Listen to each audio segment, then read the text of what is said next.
Hey, what's up, everybody? Ray here. I wanted to do a video talking about that Mortal Kombat movie. A lot of you all had asked me about it on Twitter, what I thought about it when I went to watch it Friday night. And a lot of you all on Discord have been kind of curious about, kind of what I thought and all that kind of stuff. So I figured I would do a review. Just going to do a little movie review here real quick, just kind of talking about what I liked, what I didn't like, what I thought they could have done better, my overall thoughts on the movie. But before I get into all that, if you all would subscribe to the channel, throw a like on the video, and click the bell when you know I got new videos going live, I would really appreciate it. Also, you can follow me up here on @Kaufman20XX on Twitter, Instagram, so you know when I got new stuff happening, or just general dialogue with me on social media. But before I get into anything about the 2021 movie, I gotta tell you all, still to this day, even after watching this movie, my favorite video game movie of all time is that 95 Mortal Kombat. It holds a special place in my heart. Is it award caliber cinema? No. Is it one of the funnest movies I've ever been to a theater to see? Absolutely, to this day. Anytime a local theater does like a special run of that 95 Mortal Kombat movie, I pay my $15-20 and I go watch it. Just because it's so fun. That cast, that crew, that movie, they made that movie like they had something to prove, right? Like the relationship between Raiden, Johnny Cage, Liu Kang, and Sonya in that movie was phenomenal.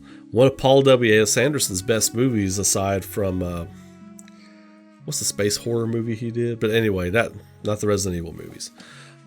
Definitely not the Resident Evil movies.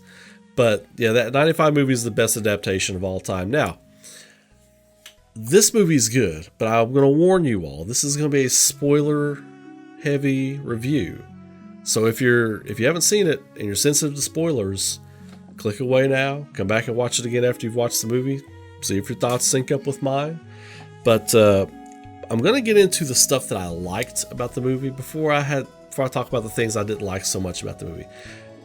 A lot of people will get the bad stuff out of the way first. I want to hit you up front with the things I liked, because I did like the movie. I had a lot of fun with the movie. I thought it was fun. It was a fun romp and a fun start to what I think could be a successful few movies for this franchise. Now, the first, 8 to 10 minutes of the movie, awesome. The stuff between Scorpion and Sub-Zero in the beginning of the movie, well before there's Scorpion and Sub-Zero, right, was excellent. Hiroyuki Sanada always brings it. I've been a fan of him since I saw him first time in The Last Samurai years and years ago. Joe Taslim is incredible. Everything he does is good. He's so fast. He's such a great martial artist. He's actually a really good actor too. I actually put a tweet up after I finished the movie on Friday night. It was like, hey, Joe Taslim, he owned this movie. This was Sub-Zero's movie, in my view. And he actually liked the tweet. I thought that was cool. So, but no, yeah, after the movie, after I finished the movie, I went on. I talked about it a little bit on Twitter with some people. I was kind of getting my thoughts together. I did watch it again. And I feel about the same way I did after I finished the movie. It was fun, but with room for improvement. That first 8 to 10 minutes set the tone, what I thought was going to be the tone throughout the movie, of loss and vengeance, real good versus evil kind of stuff, And as a dad, I really resonated with Sanada's performance as Scorpion in the opening there. He went brutal. He went full brutal on those Lin Kuei guys, and it was awesome to watch. They showed you up front, they're like, this is gonna be brutal. This is gonna be a nasty movie. Get your popcorn, get your soda, sit back and enjoy. And I was like, all right. The battle between Scorpion and Sub-Zero there in the beginning was brutal. It was brutal. It was emotional. People were taking shots and chops and stabs and stuff, and they still kept coming. That's what I thought was awesome about it. It really showed the passion. I'm taking this person out, or I'm going to get revenge for what just happened. I thought that was excellent storytelling. Excellent violent storytelling. You can have proper violent storytelling. I thought that was excellent storytelling violence, because he got stabbed and pulled the knife up and he was gushing, and he was still coming at him, still trying. And then even at the end, crawling toward his frozen family, I thought that was excellent. Unfortunately, that was the best part of the movie. Now, that's not to say the rest of the movie's not good. It's got good parts. I enjoyed the movie as a whole. I had a lot of fun with the movie, and I think it's a great start. So the Scorpion Sub-Zero stuff was good, and I actually didn't mind Cole too much, the new character. I actually kind of liked him. He had some. I've seen people say that we didn't have any personality. Yeah, he did. He had good personality. He's a dad. He's a loving dad and husband or boyfriend, whatever he is. He's got his partner. He is a good dude, and he's an underdog fighter. He kind of reminded me of Gearless Joe. If you've ever seen Megalobox, if you've ever seen that show, he kind of reminded me of Gearless Joe a little bit. Just in like how just beat up and beat down. He takes an ass whooping. He takes an ass whooping in that first match. And there was a cool spot, and his daughter yells it out again. She yells out during the fight. She's like, "Use the uppercut!" And I was like, that's cool, because in the original Mortal Kombat games, you hit somebody with that uppercut, it might be over. It might be over. You juggle them with an uppercut. I thought that was a nice little Easter egg there. But the movie continues to go down this little path of introducing characters and introducing concepts, and of course Cole is supposed to be the viewer who doesn't know anything going on. He's that trope, right?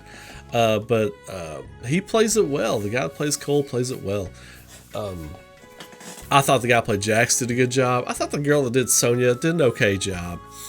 But really, the character that's not named Scorpion or Sub-Zero that really shined in this movie was Kano. And I've got some mixed thoughts on Kano, because like I feel like Kano is just a Johnny Cage reskin, the way he acted, just with a gruffer demeanor and an Aussie accent. You know, that's it. I mean, now Johnny Cage isn't a villain, we know that, but some of the stuff that Kano was saying, some of the jokes he was pulling and stuff, I'm like, man, that's Johnny Cage material. Don't give Kano Johnny Cage's material, man. So, and I'm a Johnny Cage fan. I'm a big Johnny Cage fan. He's my favorite Mortal Kombat character. I love Mortal Kombat. I actually used to play fighting games a ton when I was younger. And Mortal Kombat, up until Mortal Kombat 4 or 5, like I would play it every time they came out. And Johnny Cage was always my guy. Always my guy. That's why I hated 3, because Johnny Cage wasn't in it, right? But hell, I even follow Lyndon Ashby on Twitter just because I love Johnny Cage so much. But Lyndon Ashby's funny too. He's got a fun account too. He's a good dude. But Kano really shined in this, and you kind of see, you almost kind of get more where Kano's coming from in this movie, as far as like, you know, the disbelief of what's going on and the unbelievability of all this stuff, and he just kind of mocks it. He kind of chews on it a little bit throughout the story, and you almost feel like this aspect of Kano should have been written for Cole. That would have made Cole like instantly more of an impressively written character. But Cole just kind of goes along with everything. He just kind of like goes along with everything that's happening, right? And then the movie goes through all these weird shifts and tangents, but it was a fun movie. At the end of the day, the fights were fun and everything. So Scorpion, Sub-Zero, Kano, the fights were fun, but that opening 8 to 10 minutes was just excellent. But that, unfortunately for me, was the best part of the movie. I keep saying that, but I did enjoy the movie. I'm going to get into the stuff I didn't care too much for now, right? I'm trying to keep this brief, but the movie really, really, really, really suffers from bad editing. That movie is horribly edited. Just the way it jumps around thematically, and you know, first you're running from Sub-Zero with Jax, and then it cuts back and forth a little bit, and then, you know, Jax, and the way Sub-Zero offs Jax, he just kind of, after he takes his arms from him, just pushes him off that thing. That was some sly villainy. And it jump cuts to all these, you know, there's only a few different sets in the movie. I think there's 5 different sets that I counted in the movie, if you don't count the whole street chase scene with Sub-Zero and Jax, which I thought there should have been more of that kind of stuff. Sub-Zero hunting people down and taking them out. the editing was really rough, especially once they get to Raiden's temple. The editing was bad. Like, it did Liu Kang and Kung Lao's characters no favors with that editing, because when you're trying to get to know Liu Kang and Kung Lao, the bad editing gets in the way, because the story is chopped up in such a way, and then they're training, and now they're eating, and now they're training, and now they're talking about Outworld stuff, and now they're going back to training, and Liu Kang's kind of opening up about his past and everything. You're trying to get to know what's going on, but it just moves too fast. It just moves way too fast. The editing, the pacing was horrible at this point. Once they get to Raiden's temple, the pacing just gets pissed on, which is unfortunate, because that's when you get to meet Liu Kang, the most important character in Mortal Kombat, the winner, the dude. Come on, man. And we finally get a live action Kung Lao. Nope. You get in for about 25, maybe 30 minutes. They kill off Kung Lao. What? Come on, man. And the guy that played him was actually pretty cool. Like, he had the character down pretty much, you know. He wasn't taking any Kano's lip. He was a badass. His introduction, the hat, he teleports out of the ground and he throws the hat. And then Shang Tsung just force choke pulls him and takes his soul from him. He dies like a bitch. Come on, man. I didn't like that. The editing, the pacing was off. I started to rant a little bit there about that. But yeah, I mean, I didn't think that was well done. But I will say this. I did a little research, and I saw a lot of like video game personality type people on Twitter bagging like the sets. Because I think, okay, so if I'm thinking straight, the sets were the gym, right? The gym where they have the fights and stuff like that.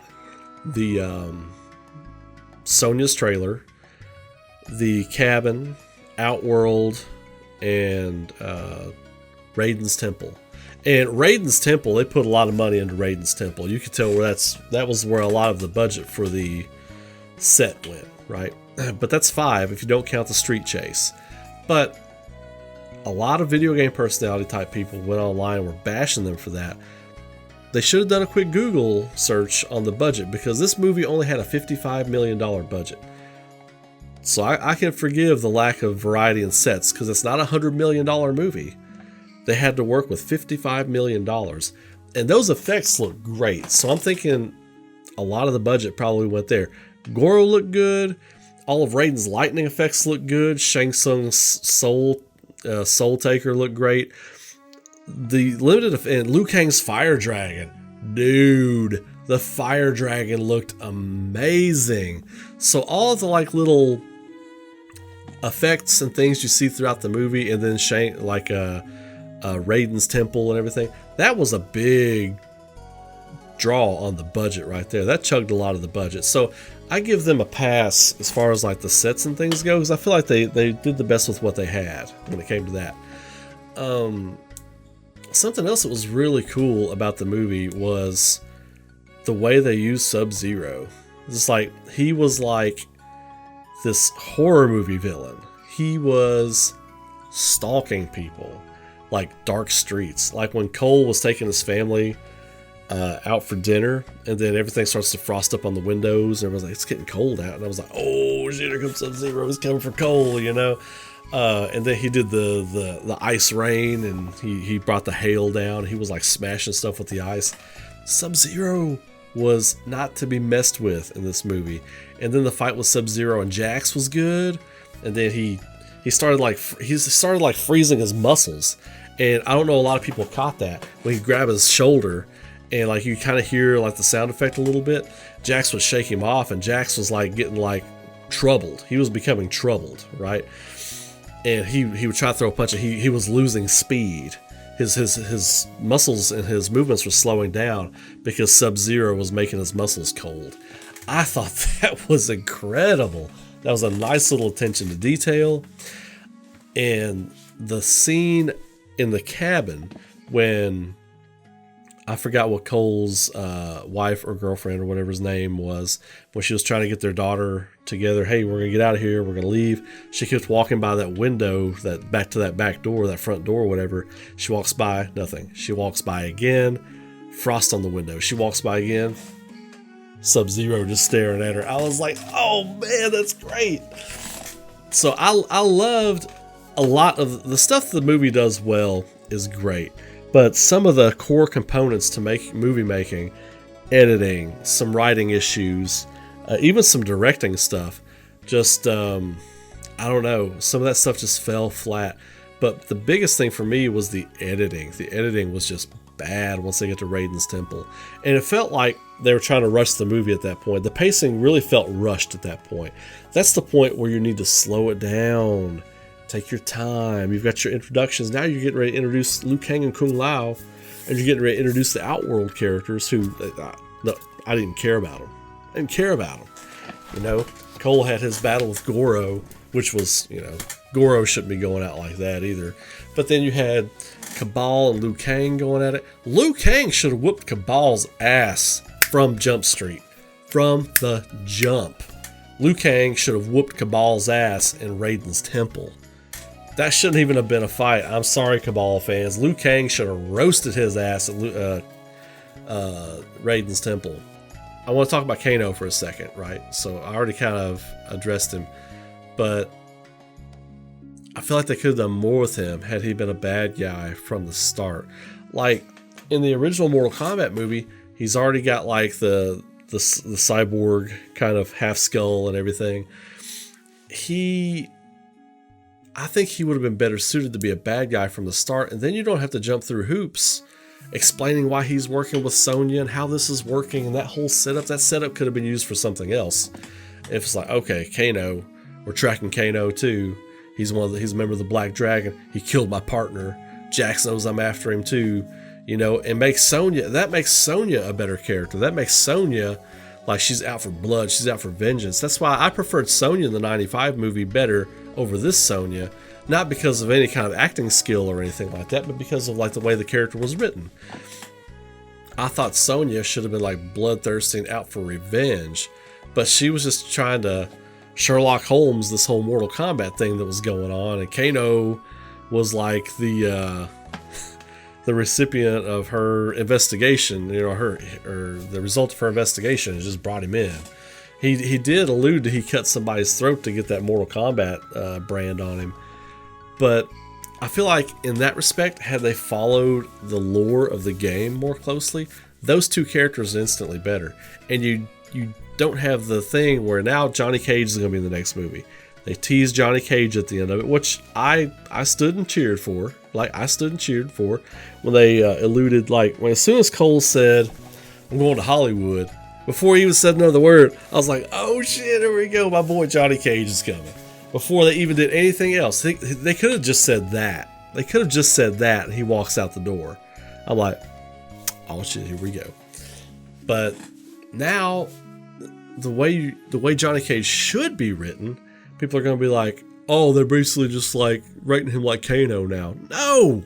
Kano was written like Johnny Cage. So now the director has written himself into a hole, or the writer has written himself into a hole when it comes to that.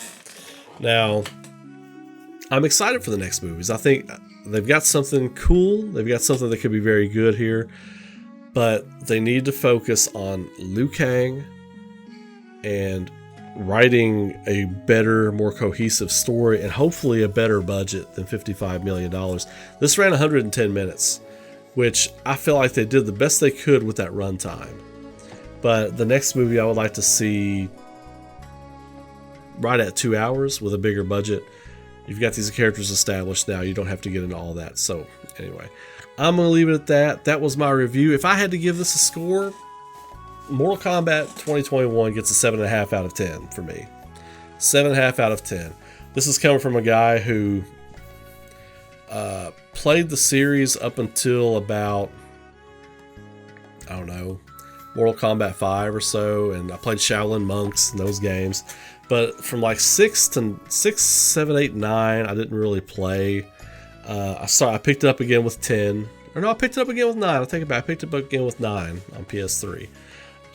But yeah, I'm not like a aficionado like a lot of people out there are going to be. I'm not going to lie to you and tell you I am, but I will tell you that I had fun with this movie. I understood the characters that were in this movie.